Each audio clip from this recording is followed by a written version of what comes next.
my name is Amy Shields and I'm the Press and Publicity Officer for Live Art Society. Hi, I'm Abby and I'm the Secretary of Live Art Society. My name's Emma and I'm the Vice President of Live Art Society. Hello, I'm Jazz, the Treasurer of Live Art. Hello, my name is Martha and I'm the President of Live Art Society, and I'm here today to answer a few questions for Nightline Awareness Week. What tips would you give to improve mental well-being and self-care?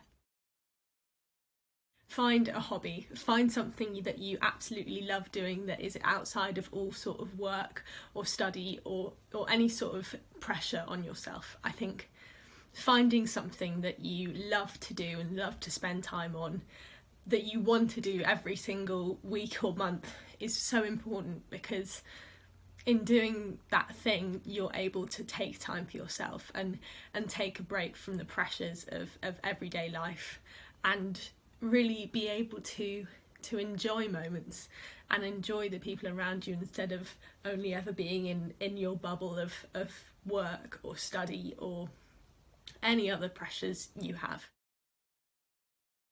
Try and do one thing at a time.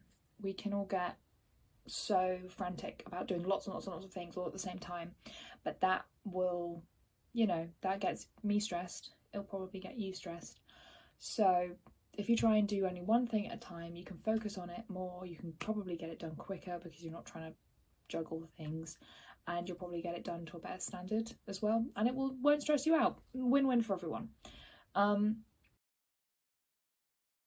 Go outside. Fresh air really helps unclog my mind, so I find that going on walks is an excellent way to help my mental well-being.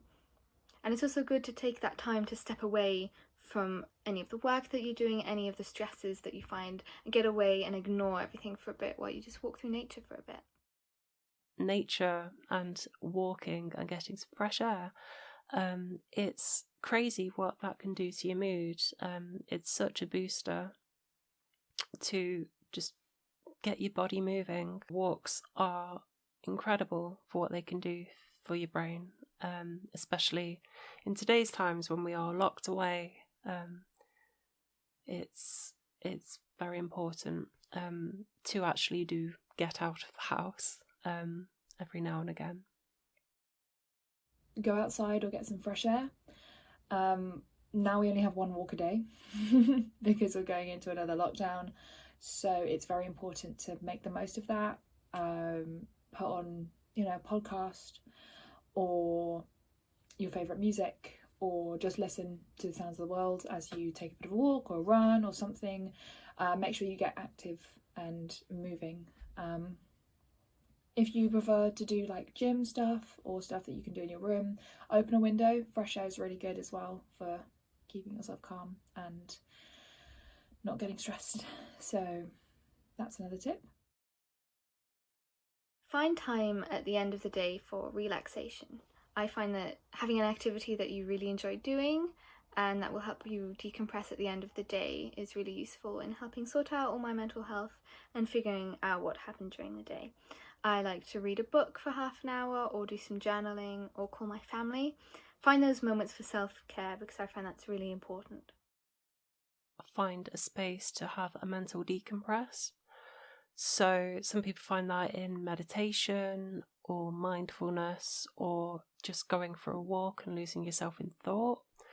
But it's a specific moment for you to check in with yourself and just realise what is causing you stress, what's causing you to not feel so great, and also, what is going well.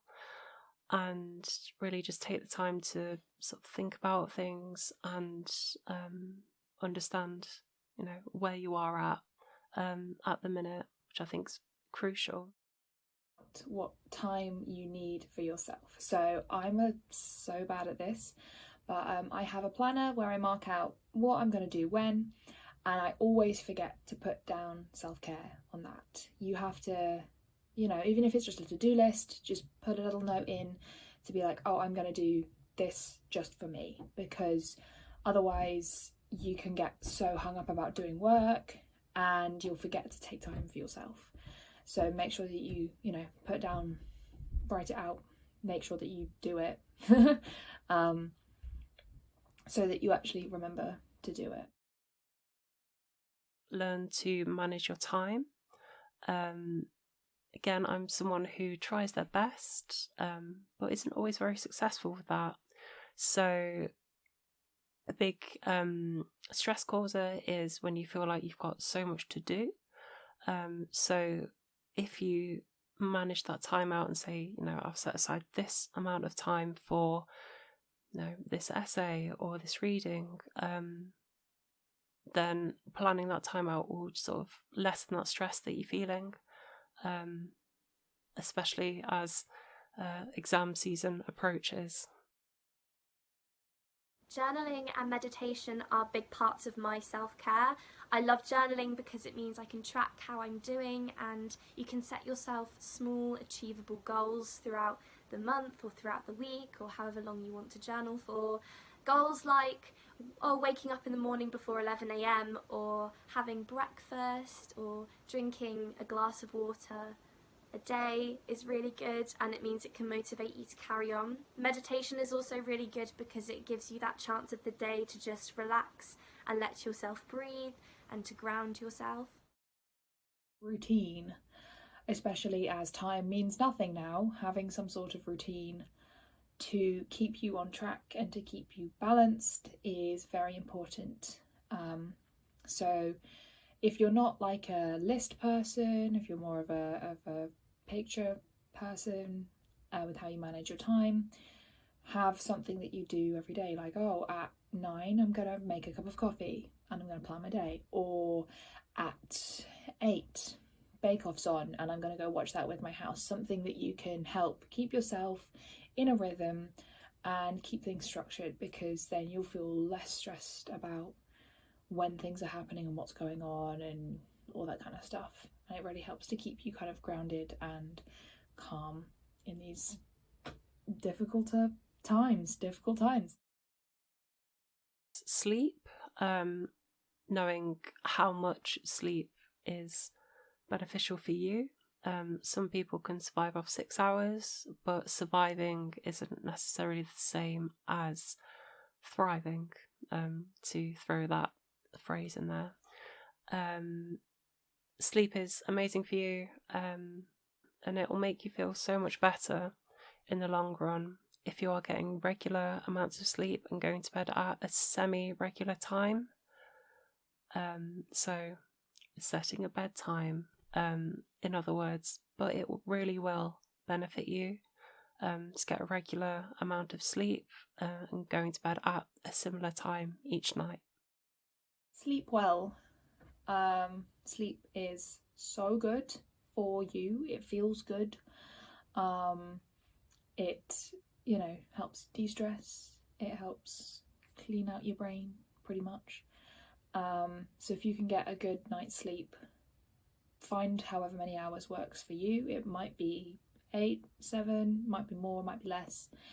Figure out what you can function on and what you need to feel good every day, and get that much every night. Like, go to bed when you feel tired, wake up at a time when you need to. Finally, a tip that I really do is to always make sure you have something to look forward to, whether that's your next holiday or what you're going to have for lunch tomorrow, or a movie date you're going on with one of your best mates next weekend. I think having something in the books to look forward to and really get you through those hard moments or those hard days is a really easy and fun tip to make sure that you are always feeling good about life, or always have something to feel good about.